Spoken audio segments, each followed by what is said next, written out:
Press the bell icon on the YouTube app and never miss another update. नमस्कार, मी नवनाथ गुरव आणि आपण पाहतात समर्थनलय.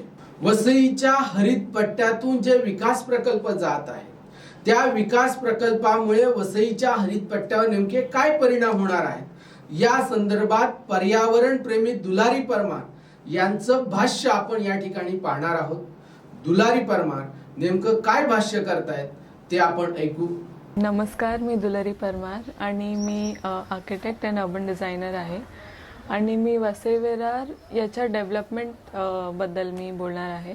तर डेव्हलपमेंटबद्दल बोलण्याआधी मला हिस्ट्री, डेव्हलपमेंटल पॅटर्न आणि कशा प्रकारे वसई विरार घडलं आहे त्याबद्दल थोडं सांगू इच्छिते मी. तर वसई विरार हे 3 सेक्शन्समध्ये डिवायडेड आहे. जर आपण त्याला स्पेशली बघितलं तर एका साईडला आहे towards the Arabian coast which is called उथळपाट. सेंटरमध्ये जिकडे आपली रेल्वे लाईन चालू आहे, local railway line, that is called खारपाट. आणि टुवर्ड्स द ईस्टर्न एज जिकडे तुंगारेश्वर माउंटेनचं टॉपोग्राफी आहे ते जंगलपाट आहे. तर वसई विरार अशी ह्या 3 लेयर्सनी डेव्हलप झाली आहे through out historically and topographically. पण आता सिन्स 1960s टू 2021 त्याच्यामध्ये खूप सारे बदल घडत आलेत in terms of policies, in terms of regulations, in terms of authorities. तर त्यांचा ह्या डेव्हलपमेंटवर काय इम्पॅक्ट आहे आणि त्यांचा ह्या नॅचरल बेल्ट्स, जे 3 बेल्ट्स मी सांगितले त्याच्यावर काय इम्पॅक्ट आहे ते जाणून घेणं इम्पॉर्टंट आहे. तर उथलपाट जो एरिया आहे तो फर्टाईल प्लांटेशन झोन आहे, ज्याच्यामध्ये खूप फर्टाईल लँड आहे, कल्टिवेशनसाठी खूप चांगलं एन्व्हायरमेंट आहे. वेराज इन खारपाट एक लो लाईंग एरिया आहे.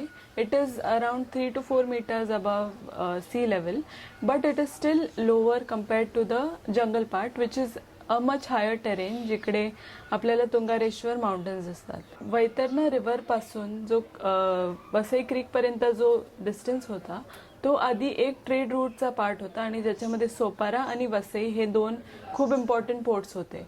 अँड दिस खारपाट was a low-lying area with a lot of cultivation of sugarcane, rice and rice plantations and betel nuts. जेव्हा आपण डेव्हलपमेंटबद्दल विचार करतो आणि जेव्हा आपण पॅटर्न्स बघतो फ्रॉम 1970s टू 2021 आपल्याला दिसतं की जो खारपाट एरिया आहे, जो लो लाईंग एरिया आहे, त्याच एक्झॅक्ट एरियामध्ये रिक्लेमेशन होऊन डेव्हलपमेंट झालं आहे. आणि आता 2000 I think recently with in like 2 decades आपल्याला दिसतंय की ह्याच एरियाजमध्ये फ्लडिंग होत आहे. आणि याचं कारण हेच आहे की जो ओहोळ किंवा ते स्ट्रीम्स होते ह्या पूर्ण झोनमध्ये त्यांच्यावर रिक्लेमेशन करून अर्बनायझेशन झालं आहे. आणि ह्या अर्बनायझेशनचं मेन कारण आपण जर बघितलं तर 1975 मध्ये अल्क्रा करून ॲक्ट लागू झाला होता मुंबईच्या बेटावर. आणि वसई विरार हा एरिया ह्या अल्क्रा ॲक्टच्या परव्ह्यूच्या बाहेर होता. That's why a lot of real estate speculation started happening since then, and a lot of builders and other private developers started buying land in Vasai Virar, and from there started the history of development of speculative urbanism from there. आणि very later, which is very recent actually, in 2009 एक Vasai Virar municipal corporation form झालं. त्याच्या आधी for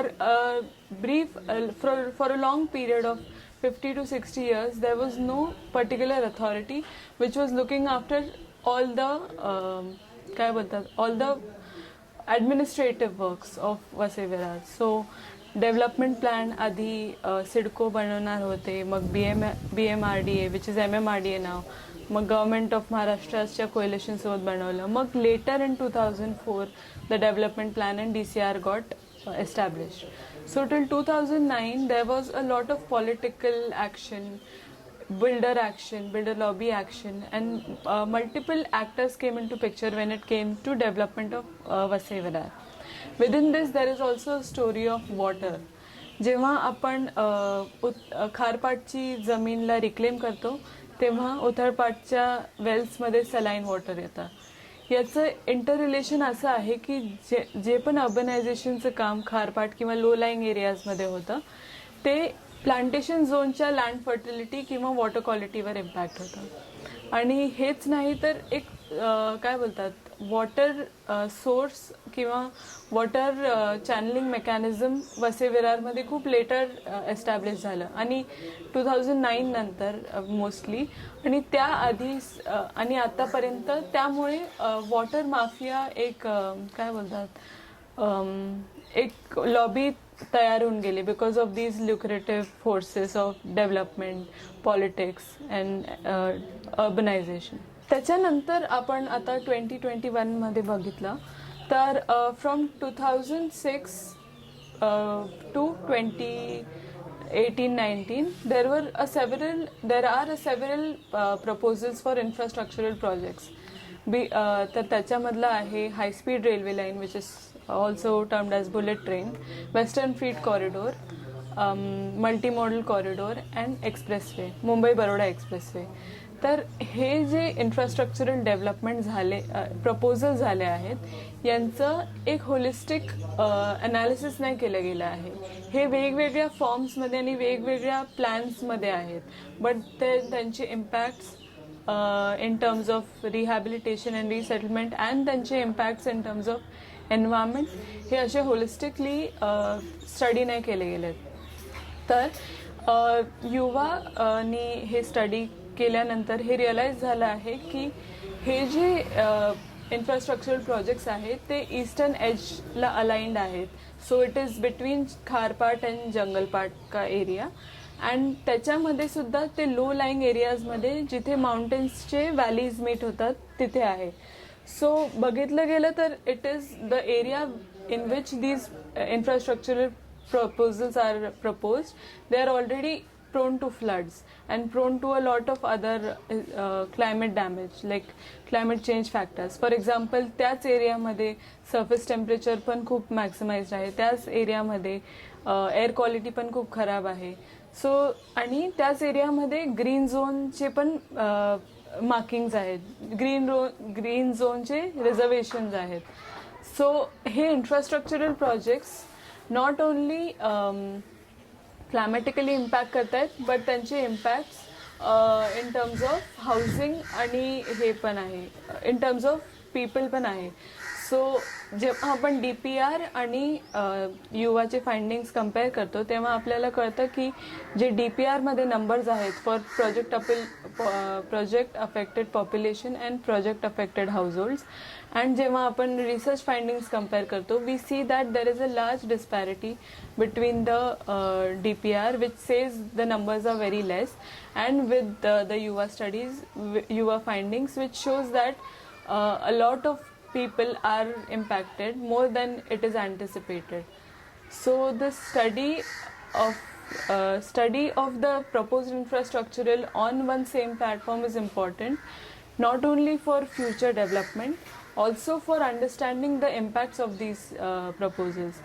So जेव्हा आपण पुढचा विकासाचा आराखडा मांडतो तेव्हा हे जे आपण infrastructural projects throughout a course of 50-20 years एका पिरियड ऑफ टाइम किंवा एक सेव्हरल टाईमलाईनमध्ये प्रपोज होतात, इन्स्टेड ऑफ दॅट एक डेव्हलपमेंट प्लॅन बनवतानाच हे इन्फ्रास्ट्रक्चरल प्रोजेक्ट्सचे प्रपोजल व्हायला पाहिजे की नाही व्हायला पाहिजे हे तेव्हाच हा मुद्दा मांडणं गरजेचं आहे. आपण दुलारी परमार यांना ऐकलेलं आहे. वसईच्या भौगोलिक परिसराची जडणघडण कशी झाली, वसईचा हरित पट्टा नेमका कसा आहे आणि या हरित पट्ट्यातून कशा प्रकारे विकास प्रकल्प जात आहेत या संदर्भातील भाष्य पर्यावरण प्रेमी दुलारी परमार यांनी केलेलं आहे. दुलारी परमार पुढच्या भागामध्ये वसईच्या हरित पट्ट्यातून जाणारा प्रत्येक विकास प्रकल्प इथल्या हरित पट्ट्याला कसा बाधित करतोय या संदर्भातील तपशीलवार भाष्य करणार आहेत. आणि त्यांचं ते भाष्य आपण पाहण्यासाठी समर्थन लाईव्ह सबस्क्राईब करा आणि दुलारी परमार यांचं भाष्य आपण सर्वात आधी पहा. धन्यवाद.